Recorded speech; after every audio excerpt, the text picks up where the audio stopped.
자, 안녕하십니까. 이시민의 주식 뉴스공장 주말 총정리 시간을 갖도록 하겠습니다. 새벽에 오늘 8월 26일입니다. 새벽에 있었던 8월 달에 중요 불확실성 두 번째 내용에 대한 코멘트 부분들 예고 드린 대로 정리를 해드리도록 하겠고요. 그리고 시간이 어떻게 될지 모르겠습니다.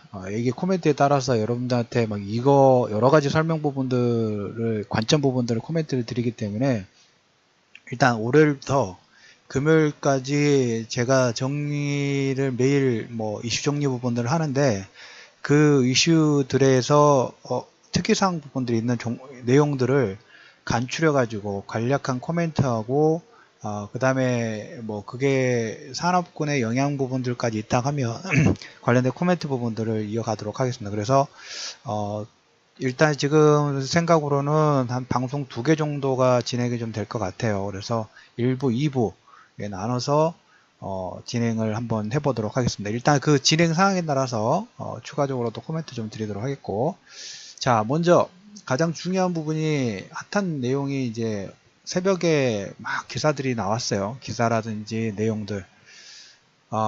이런 표현으로 마무리를 할까요? 시끄러운 잔치에는 먹을 게 없는 것 같아요. 그죠? 소문난 잔치에는 먹을 게 없어요. 그래서 물론 유로화는 소폭 유로화는 반등 부분 나오고 국시라든지 이런 주가 부분도 혼조세였습니다.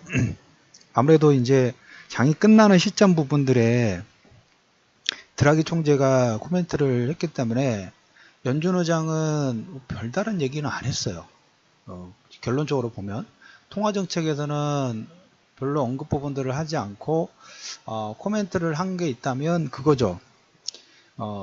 트럼프 옐런 연준 의장의 연임은 힘들지 않을까 하는 생각 부분들이 드는 게 현재 트럼프는 규제 완화를 해서 민간 투자 쪽에 아니면 금융 규제 부분들을 완화를 해서 지금 FOMC에 연준에 쌓여 있는 자산을 유통시키려고 하는 규제 완화 부분들을 통하는 그런 정책 부분들을 진행하려고 하죠. 근데 연준 의장은 그렇게 급작스러운 금융 규제 완화 부분들 하면 이제까지 그 금융 위기에 대해서 완충작용을 했던 게 좀 문제가 생길 수 있다라는 코멘트를 좀 했습니다. 그래서 연준 의장의 연임은 트럼프의 그 향후 정권의 진행 방향하고 약간 궤가 좀 맞지 않아요. 그래서 연임은 조금 힘들지 않을까라는 추론 부분들을 좀 할 수 있을 것 같습니다. 그래서 다음 그 연준 의장, 게리코 위원장 지금 시장에서는 사임을 한다 안 한다 여러 가지 말들이 많았었지만 앨런 연준 의장은 조금 시위를 좀 벗어난 것 같다. 그리고 더불어서 연준 의장이 통화 정책에 대하여 별다른 코멘트가 없었던 게 조금 더 느슨하게 가지 않을까. 저는 근데 9월 달에 자산 축소라든지 금리 인상은 여러분 절대 중요한 게 아닙니다. 장기 금리가 크게 높아지지 않은 이상 금리 인상 속도는 아주 느슨하게 천천히 올라가는 그 스케줄 부분들이기 때문에 금리 인상은 별로 그렇게 중요하지 않아요. 근데 9월, 10월 달 부채 한도라든지 그다음 세제 개혁안이라든지 이런 부분들로 인해서 금리 인상을 그렇게 신경 쓸 부분들은 아니지만 오늘 별다른 통화 정책을 얘기를 하지 않으면서 언급하지 않으니까 시장에서는 상당히 이 금리 인상 관련된 시그널 부분이 느슨해질 수 있겠구나.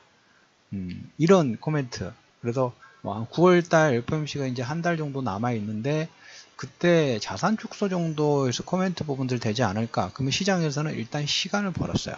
첫 번째 중요한 것은 연준 의장의 코멘트로 인해서 시간을 좀 벌었다라는 첫 번째 얘기. 그리고 두 번째, 드라기 총재 여러 가지 얘기를 좀 했습니다. 아직 근데 보시면 중요한 포인트가 물가 지표죠. 자기들이 연준도 마찬가지고 드라기 총재도 보면 연준 두 중앙은행이 물가 지표 부분들을 보는데 고용시장을 포함해 가지고 몇 가지 변수 자체가 상당히 느리게 진행된다. 그리고 중기적으로 아직 지속적인 물가 수렴 부분을 보지 못했다. 이런 코멘트 부분들은 뭡니까? 우리가 생각하는 테이퍼링 테이퍼링 속도라든지 이런 부분들이 역시 물론 이제 9월 초에 ECB가 있기 때문에 드라기는 좀 약간 좀 뭡니까 트럼프에 버금가는 건 아니지만 조금 약간 갈팡질팡할 때가 좀 있어요. 근데 일단 9월 ECB 통화정책회의까지는 일단 시간을 벌어놨다. 이런 표현으로 좀 말씀을 좀 드릴게요. 그래서 드라기의 코멘트, 연준 의장의 코멘트로 보면 역시 소문난 잔치, 시끌시끌하다 보니까 별로 먹을 게 없어요. 그러니까 별로 특이사항 부분들이 없이 마무리됐습니다.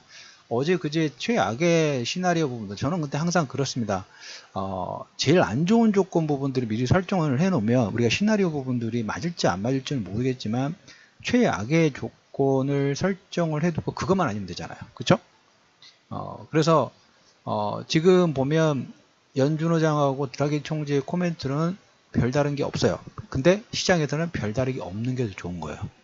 자, 그래서 최소한 2주 정도 ECB 통화정책회의라든지 그 다음에 다음 달에 있을 FOMC까지는 그러면 이제 다음 달에 가장 큰 변수가 될 부분은 이제 트럼프의 부채 한도라든지 세제 개혁안의 통과가 가장 글로벌 전체적으로 그래도 키메이커 부분들을 할 수 있는 가능성 자체가 상당히 큽니다. 그래서 그걸 제외하고는 시장 자체는 유동성의 축소가 되는 게 아니라 유동성의 연장, 기간 연장 부분들이 되면서 상당히 좀 활발한 모습이 좀 나올 수 있지 않을까라는 코멘트를 좀 먼저 드려보도록 하겠고요.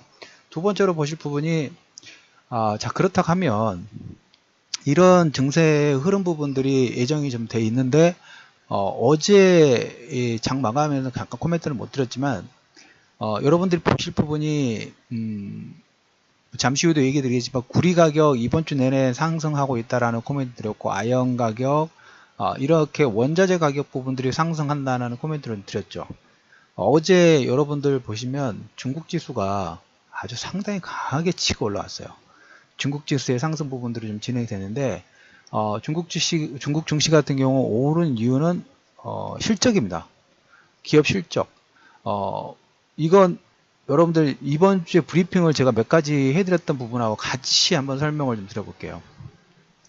월요일 정도에 제가 얘기 드렸던 부분이 뭐냐면 중국의 지금 시진핑 정권 2기로 지금 넘어간다고 얘기로 말씀을 좀 드렸어요. 자, 그리고 시진핑 정권 2기 강력한 1인 체제 캐릭터를 그렇게 잡으시고 그 다음에 강력한 시진핑 정권에서 하반기에 정책적인 드라이브를 강하게 걸 건데 그 전에 채권을 이렇게 유통시킨 거라고 보시면 돼요. 성강통이라도 후강통처럼 채권통이 시작되면서 이 채권통을 통해 가지고 이제 나중에 1대1로에 아니면 뭐 회사채라든지 증시 쪽에 아니 중국 자체적으로 해외 자금이 계속적으로 들어오는 통로 자체를 지금 만들어주고 있다고 보시면 돼요. 자, 이게 실행이 됐는데 이게 활성화가 되려면 어떻게 될까요?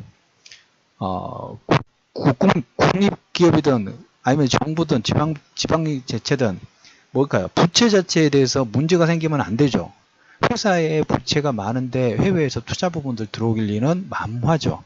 그래서 어떻게 보면 한 달, 두 달, 2, 4분기 후반 정도에서부터 시진핑 정권에서 디레버리징 관련된 부채 단속 부분들을 일단 진행하는 내용, 해외에 투자 많이 하지 말고 외환보유고 일단 단속해놓고 회사 자체적으로도 보면 너희들이 나중에 이제 채권통을 통해 가지고 수혈 부분들 자금이 해외 자금이 계속 들어올 수 있는 통로가 오픈이 되어 있으니까 그렇다고 하면 상품 진열을 해야 되죠.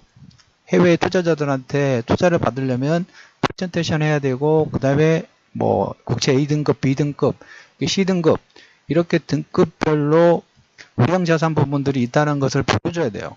그래야지만 그런 걸 믿고 우리가 일반 그 기업들 투자를 할 때 기본적으로 재무제표 간단하게라도 이익을 내고 있는지 매출이 내는지 그러면 매출을 낼 때 어느 쪽에 어떤 그 섹터 부분들에서 주력 포인트 부분들을 가지고 매력을 가지고 매출과 영업이익 부분들을 올려내는지 자 그렇다고 하면 그 매출과 영업이익 부분들을 내는 산업 부분의 향후 전망 부분들의 어떤 전망치 부분들을 어떻게 가지고 있는지 그런 걸 종합적으로 보고 또 뭐 그 사장이라든지 직원 그 다음 회사 문화 이런 부분들까지 종합적으로 보면서 우리가 투자 부분들을 결정을 하죠. 채권통이 그런 역할을 보시면 돼요. 자, 그러면 이제 상품 진열, 자, 백화점이 열려 있습니다. 자, 백화점이 열려 있으니까 상품 진열을 해야 되겠죠. 자, 상품 진열을 하는데 물건 자체가 하자가 있으면 누가 안 사가겠죠. 그렇죠. 그래서 그 물건 자체의 하자 부분들을 이제 광을 내고 포장을 좀 이쁘게 해가지고 상품 진열대에서 예쁘게 해야지만 잘 팔리니까 그 작업을 하고 있다고 보시면 돼요. 중국은. 그래서 디레버리징, 외환 보이고 단속, 완다그룹 같은 경우에 해외에 M&A 부분들 마구 투자를 하니까 하지 마라 해서 지금 그 중국 공산당 기세에 눌려가지고 모든 투자를 스탑시켰어요. 왜? 외환보유고로 해외에 막대한 투자 부분들을 하게 되면 달러로 투자를 해야 되는데 달러로 투자하게 되면 위안화를 바꿔서 달러로 가다 보면 외환보유고가 비게 되죠. 그래서 그런 정지 작업 부분들을 좀 더 강력한 시진핑 정권 2기 채권통을 통한 1대1로의 어떤 포석 부분들의 자금의 포석이죠. 작은 포석 부분들을 위해서 그림을 크게 그리고 있기 때문에 나머지 자주구간 것들은 다치고 있어요. 당연히 취하죠. 그래야지 올바르게 잘하니까. 자, 그런 선상이 있습니다. 그런 선상에서 제가 이제 주 초반에 어떤 얘기 드렸냐면, 증시 자체도 받는 가능성 부분도 있다라는 코멘트에 중국 양로기금 있죠. 양로기금이 우리나라 보면 보험공사 정도 될까요? 보험, 우리 연기금 같은, 그러니까 투자 혼합 소유죠. 그러니까 예전에는 국가 자본이 가지고 있던 기업에 대해서 여기에 일부 지분을 민간 자본이 들어가면서 이 혼합 체제를 지금 이제 시진핑 정권 2기에서는 트라이를 하고 있어요. 왜냐하면 국립 자체적으로 보면 잘 하고 있기는 하지만은 좀 약간 방만하고 느슨하죠. 그래서 민간 자본이 들어가면서 약간 시너지 효과, 그리고 국가 같은 경우는 그 자본을 매각을 해가지고 또 다른 쪽으로 부채를 갚는다든가 아니면 다른 쪽으로 쓸 수 있기 때문에, 그래서 그 자금의 첫 번째가 차이나텔레콤, 차이나유니콤의 시작이 좀 됐어요. 그래서 684조 원이 증시에 유입이 된다. 어떻게 보면 우리나라 같은 경우는 연기금의 본격적인 자금 유입 부분들이 진행되면서 증시가 하방경직 부분들, 최소한 하방경직 부분들을 만들어 놓고 거기에 플러스 알파로 어떤 섹터라든지 뭐 자금 집행 부분들이 진행될 때 그 산업군과 그 증시 부분들이 반등하는 이유하고 일맥상통한다고 보시면 돼요. 그래서 중국 증시가 이번 주 초반부터 뭐 홍콩이라든지 홍콩 증시도 여러분들한테 올라가고 있다라고 코멘트를 드렸고, 중국 증시가 어제 상당히 강세 부분들이 좀 나왔습니다. 유동성이 뭔가가 상당히 긍정적으로 지금 진행이 되고 있는 모습들이죠. 그리고 여러분들한테 처음에 그려드렸던 것처럼 시진핑 정권 2기 부분들은 상당히 강력하게 어떤 정책적인 부분들의 리드가 들어갈 수 있는 가능성. 왜? 5년 동안 어떻게 보면 구조조정만 계속 진행했어요. 주식으로 본다고 하면 5년 동안 박스권, 가격 조정, 기간 조정 부분들을 꾸준하게 하면서 악성 매물 부분들을 다 소화를 시켜놨어요. 그러면 여기서 이제 최근 우리나라 장시도 마찬가지죠. 한 달 정도 변동성이 상당히 가파르게 나왔고 신용 물량이 4조 원대에서 4조 원 이하 전후까지 변동성 부분들이 축소가 되면서 하락에 대해서 물량이 털리고 조금 반등 나오니까 혹시 또 빠질지 몰라. 트럼프 시끄러워. 재정학적 리스크 불안스러워. 그래서 하락에서 빠지고 하락에서 물량을 축소시키고 또 반등 나오니까 또 빠지지 못할까라는 불안 심리로 또 물량 부분들이 줄죠. 그래서 4조 원 전후까지 축소 부분들이 좀 진행이 됐어요. 그래서 중국도 이렇게 어떻게 보면 적폐청산 부분들을 5년 동안 열심히 했고, 그 다음에 정권 강화 부분들을 수산 부분들로 자기가 원하는 사람들 군 조직이라든지 정치 조직에 다 보내놓으면서 아주 탄탄하게 만들어놨기 때문에 하반기 시진핑 2기에서는 중국에서 어떤 정책적인 부분들로 진행이 될 경우에는 반론을 제기하기보다는 일단은 뭡니까? 따라가는 게 맞아요. 일단은 따라가는 게 맞다. 그래서 양로보험기금에 600조 원 정도의 자금 주식시장에 노크를 하기 시작했다. 중국 투자하신 분들은 참고하실 만한 내용이 있겠죠. 그리고 이제 한국 주식 같은 경우에 이제 중국 증시의 어떤 선순환 사이클 부분들이 진행될 때 우리나라에 어떤 영향 부분들을 줄지, 어떤 섹터가 더 긍정적으로 진행될지 이걸 염두에 두실 필요까지 있겠죠. 그래서 양로기금의 투자, 그 다음에 국가 자본을 가지고 있는 기업의 일부 지분 부분들을 민간 쪽에 양도를 하면서 뭔가 뭡니까 활성화를 시키려고 하는 그런 모습들이 좀 진행되기 때문에 증시 자체에 긍정적인 시그널 부분들을 주는 거고, 이런 내용이 진행되다 보니까 당연히 중국 기업도 우리나라 실적이 상승하는 것처럼 중국 기업들도 실적 상승 부분들이 상당히 빠르게 나오고 있어요. 저도 어제 잠깐 정리를 하면서 깜짝 놀랐어요. 이게 맞나? 페트로 차이나 있죠. 페트라 차이나가 순이익이 전년 대비 23배가 증가했어요. 아무튼 중국은 좀 뭔가 좀 틀려요. 뭐 하면 20, 30배는 그냥 나오는 것 같아요. 이 페트로 차이나라든지 중국 에너지 관련된 부분들은 얘기를 한번 드리겠지만, 잠깐 얘기가 나온 김에 하나 따로 들어가면, 다음 달에 제 개인적인 생각입니다. 어제 삼성물산이라든지 호텔신라, 물론 지분 경쟁 싸움 부분들은 되지는 않아요. 아직까지는. 삼성물산이 삼성생명을 지배를 하고 있고, 이걸 통해 가지고 삼성전자라든지 다 지배구조 부분들 정점을 가지고 있기 때문에, 삼성물산의 대주주인 이재용과 그 다음에 지분이 5%밖에 안 되는, 삼성물산 지분의 5% 전후밖에 안 되는 이재용, 이부진의 어떤 그 시나리오는 솔직히 확률이 그렇게 높지는 않아요. 하지만 제가 보는 부분들은 그 확률로 말씀드리는 게 아니라, 만약에 그런 상황 부분들이 진행 상황들이 됐을 때, 뭔가 많은 불확실성이 생긴다는 거죠. 불쏘시개가 막 움직일 때, 불꽃이 여기서 막 튈 때, 어디로 튈지 모르잖아요. 어디 가서 불이 붙을지 몰라요. 저는 그 부분들만 보는 거예요. 그것처럼, 페트로 차이나가 어제 순이익이 23배 정도 증가를 했어요. 그리고 이 요건 부분들 같은 경우, 중국 같은 경우에 지금 어제 사우디아라비아하고 경제 협력 부분들도 진행을 하고, 뭔가 자원과 에너지 쪽에서 계속 흡수하려고 하는 그런 모습들이 좀 보이고 있죠. 왜? 중국은 그 나라의 정책적인 방향 자체가 그쪽 방향으로 딱 설정이 있어요. 우리는 제조국으로 모든 나라의 먹고 살기 부분들을 결정할 거다. 그리고 미국은 소비로 어떤 패권 부분들을 잡겠다라는 거 설정이 좀 됐는데, 이 제조를 싸게 하려면 에너지가 상당히 중요해요. 아주 중요해요. 보통 중요한 게 아니라 아주 중요합니다. 아주 중요한데, 중국 같은 경우에는 석탄을 탈피를 하죠. 환경 문제도 있고, 뭐 석탄을 많이 가지고 있지만, 그래서 그 다음으로 가장 강하게 하는 부분, 뭐 석유는 간단하게, 뭐 사우디아라비아의 경제 성장 부분들을 좀, 이런 코멘트 부분들은 경제 성장뿐만 아니라 1대1로에 대한 협력 플러스 안정적인 원유 공급, 이런 부분들까지 다 포함이 돼요. 여기에 기본적으로 또 뭐가 들어가냐면 러시아가 들어갔어요. 러시아에서 가스를 엄청나게 수입 부분들 하죠. 우리가 수입하는 LNG예요. LNG 쪽인데, LNG하고 PNG하고는 같은 가스인데 운송 수단이 틀린다고 보시면 돼요. LNG는 그걸 이제 배로 액화시켜가지고 배로 운송을 하는 게, 우리나라나 일본 같은 경우에 LNG의 대국이고, 소비 대국이고, 중국 같은 경우에는 러시아하고 민접해 있다 보니까 PNG, 파이프라인, 가스관이죠. 가스관 통해 가지고 이걸 바로 다이렉트로 받아요. 그래서 LNG 대비 가격은 당연히 싸죠.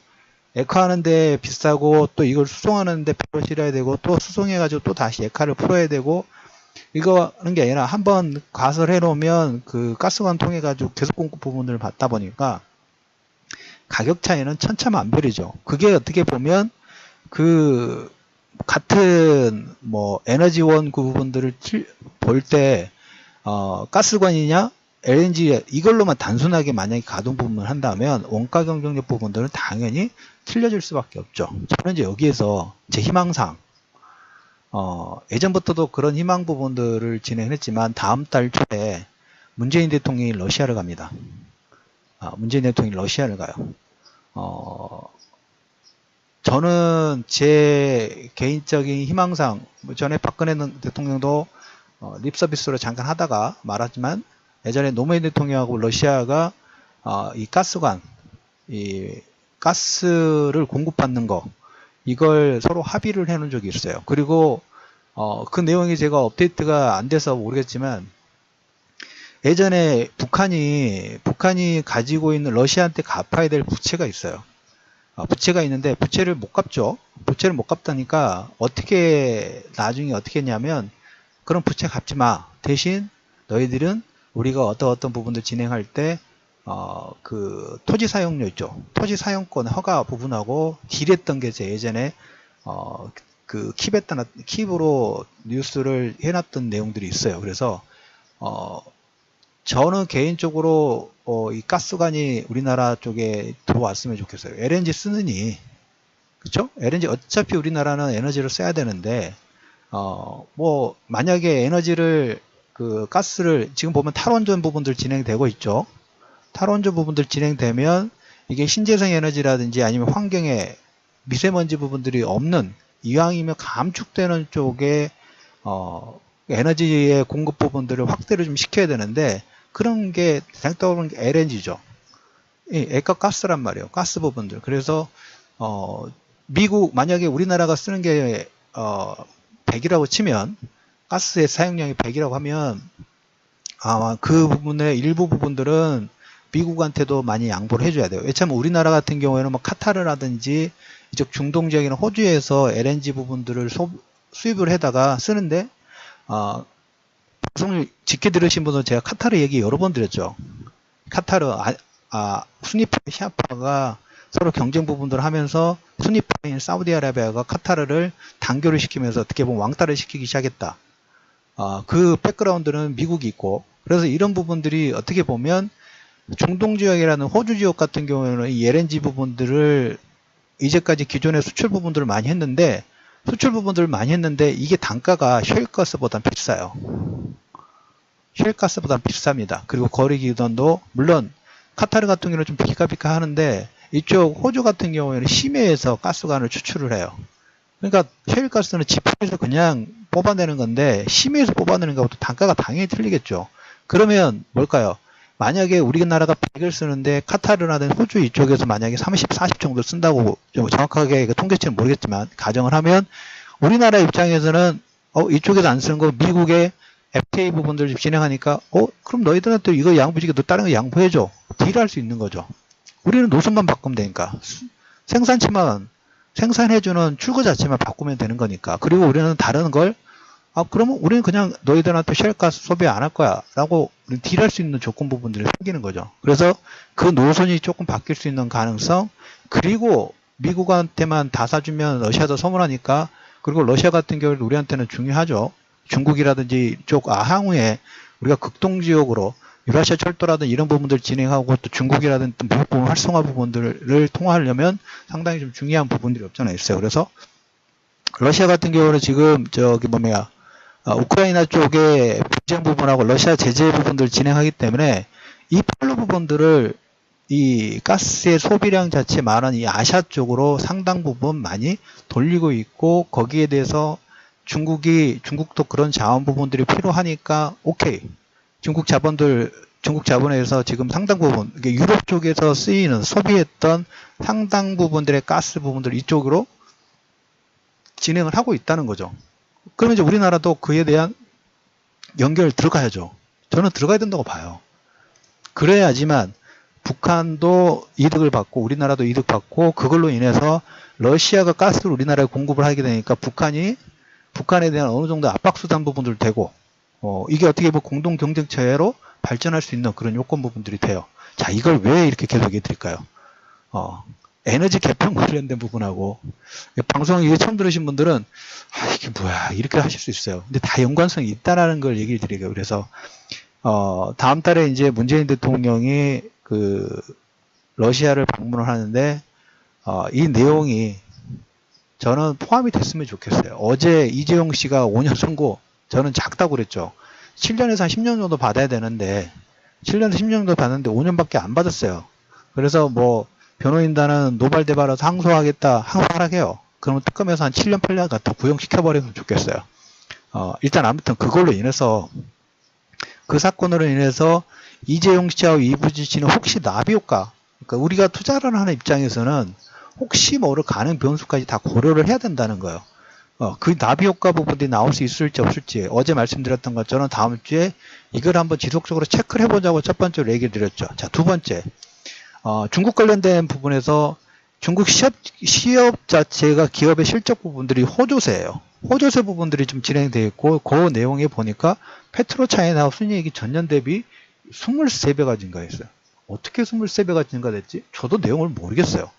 한번 찾아볼 겁니다. 하지만 어차피 페트로차이나 같은 경우에 이쪽 그 뭡니까 에너지 쪽에 연관된 기업이니까 그 실적 부분들 개편이 됐을 때 LNG 쪽 지금 PNG 쪽 수입 부분들 많이 하고 생산량 자체가 많이 늘어나고 한편으로 보면 간단하게 보면 이쪽 에너지 쪽의 소비 부분들이 상당히 활발하구나 중국 경제가 나쁘지 않구나 라고 유추해 볼 수 있는 하나의 배경들이 되겠죠. 근데 기업들의 실적도 좋고 그 다음에 저렇게 실적도 개선 부분들에 주가지수가 올라가게 되고 그게 아니더라도 채권통이라든지 그 다음에 시즈빅 증권 2기의 강력한 어떤 디레버리징 부분들의 효과 부분들 디레버리징을 하고 있는데 뭔가 자금의 규제 부분들을 하고 있는데 잘 돌아가고 있다는 거죠. 잘 돌아가고 있다는 의미예요. 그러면 저렇게 되면 지수 자체에 더 긍정적이고 반등 부분들을 이끌 수 있는 요건 자체가 생겨요. 여기에 플러스 알파로 어제 연준 의장하고 드라기 총재가 시간을 벌어놨다는 얘기 들었죠. 바로 시장을 뭐 위축시킬 만한 내용 부분들의 코멘트가 없고 연준 의장은 묵묵부답 그리고 트럼프의 더 규제 완화 부분들은 마땅치 않다. 규제 완화 부분들에 마땅치 않다 했으니까 트럼프 정권하고 일단 코드 부분에서는 노죠. 코드 부분 노이기 때문에 다른 연준 의장이 나올 수 있는 가능성 그리고 어제 통화정책 부분에도 별다른 코멘트를 안 했기 때문에 금리 인상이 급하지 않구나. 급하지 않게 진행될 수 있겠다라는 추론 부분들을 할 수 있는 거고 드라기 총재도 보면 뭐 물가라든지 실업률이라든지 이런 고용지표 부분들이 보이는 게 상당히 더디다 라는 코멘트를 했고 물론 다음 주인가요? 9월 초에 있을 20일 통화정책회의에서 이것도 바뀔 수도 있어요. 하지만 일단 어제 코멘트로 인해서 유동성 부분들이 급격하게 바뀔 가능성은 상당히 제한적으로 바뀌었답니다. 제한적으로 바뀌었어요. 그러면 중국 증시의 이런 분위기라도 중국 증시의 반등 부분도 더 긍정적으로 나올 수 있는 가능성. 그러면 우리나라는 당연하겠죠. 어제 제가 마감해서 지수는 움직이지 않았지만 경기 민감주 쪽 움직임 상당히 마음에 든다고 얘기를 드렸었죠. 뭔가 상당히 꿈틀꿈틀하고 있는 모습이 상당히 좋아요. 철강이라든지 화학, 뭐 이렇게 그 자동차, 납폭과대 자동차는 다음 주에 기아차 선고 있으니까 일단 내두시고 아무튼 경기 민감주 쪽으로 여러분들한테 계속적으로 코멘트 드렸고 전기전자 쪽은 일단 내보지 마시고 나중에 이제까지 오르지 못했던 경기 민감주 쪽에 한번 보셔야 된다는 코멘트 드렸는데 이 밑에 쪽에서는 상당히 뭡니까 우리가 물 위에 떠 있으려면 밑에서 발을 계속 저어줘야 되죠. 이 젓는 모습 자체가 그냥 한 자리에서 젓고 있는 게 아니라 앞으로 뭔가 나가고 있는 모습들이 보인다는 거죠. 그런 부분들을 일단 코멘트를 드리도록 하겠습니다. 그래서 오늘은 첫 번째 방송 부분들 지금 이 주제 하나 가지고 지금 거의 한 30분 정도 얘기를 한 것 같아요. 그러니까 이런 연관관계 부분들을 아닐 것 같다는 생각하지만 나중에 보면 이게 다 영향 부분들을 줘요. 다 영향 부분을 주기 때문에 이런 부분 얘기 드렸고 자, 첫 번째 주간 핫브리핑 첫 번째 방송 부분들입니다. 일단 여기서 잠시 숨 고르기 좀 하고 그 다음에 2부 방송 부분들은 여러분들이 좋아요 이런 부분들 많이 클릭해 주시면 또 녹음을 진행하도록 하겠습니다. 자, 잠시 휴식하시고 2부 방송에서 시작하도록 하겠습니다.